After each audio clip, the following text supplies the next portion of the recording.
nous avons développé le projet Capato qui a pour objectif de déterminer la capacité trophique de la lagune pour un développement durable de la conchyliculture. Depuis 3 ans, c'est vrai qu'on constate pas mal de manquements par rapport à la pousse. Parce que on a fait des efforts bien sûr sur le milieu, les villages se sont équipés en équipement d'assainissement, ce qui est très bien, mais bon voilà, maintenant on a peut-être un manque de productivité à cause un peu de ces effets de retrait un peu d'eau douce, mais voilà, il faut retrouver un équilibre. Ce projet nous aidera à trouver cet équilibre avec bien sûr la production primaire qui est les huîtres, les moules et la pêche aussi. Les objectifs spécifiques du projet, c'est d'abord d'analyser l'évolution temporelle de l'état écologique de la lagune de Thau, de regarder l'évolution temporelle de performance des coquillages en élevage par rapport justement à ce retour vers un bon état écologique dans le sens de la directive 4 sur l'eau. Mon rôle dans ce projet, c'est d'étudier le fonctionnement de la lagune à partir des données historiques de suivi de l'état écologique de cette lagune. Dans les années 70, les apports étaient de l'ordre de 140 tonnes de phosphore par an. Et puis, grâce à un ensemble de travaux qui ont été menés sur les stations d'épuration, les réseaux d'assainissement, on a eu une baisse importante. Les apports ont été divisés par 5.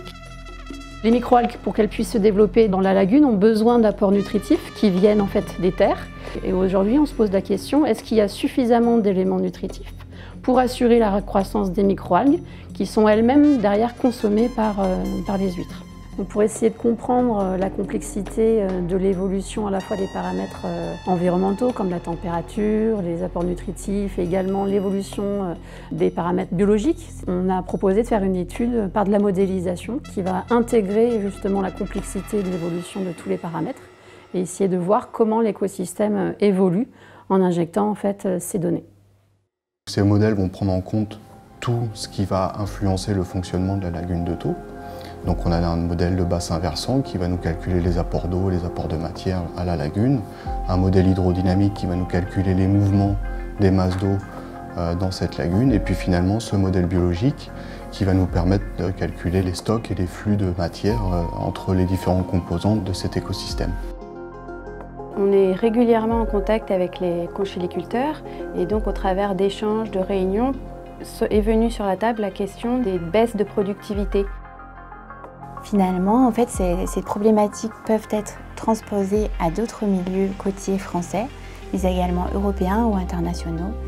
Et de là, en fait, on a développé un partenariat avec les Japonais pour travailler sur les mêmes problématiques, puisqu'on a ce genre de problématiques sur la mer de Seto. Donc on a développé un projet qui s'appelle Sakura, qui nous permet en fait d'échanger avec les Japonais qui sont venus l'année dernière, et nous irons cette année à Hiroshima pour travailler sur ces données. Ce projet peut nous indiquer l'aspect écologique, l'aspect environnemental du bassin de Thau qui est une merveille. Il faut mettre ça en avant et pour que le grand public connaisse et apprécie le bassin de Thau.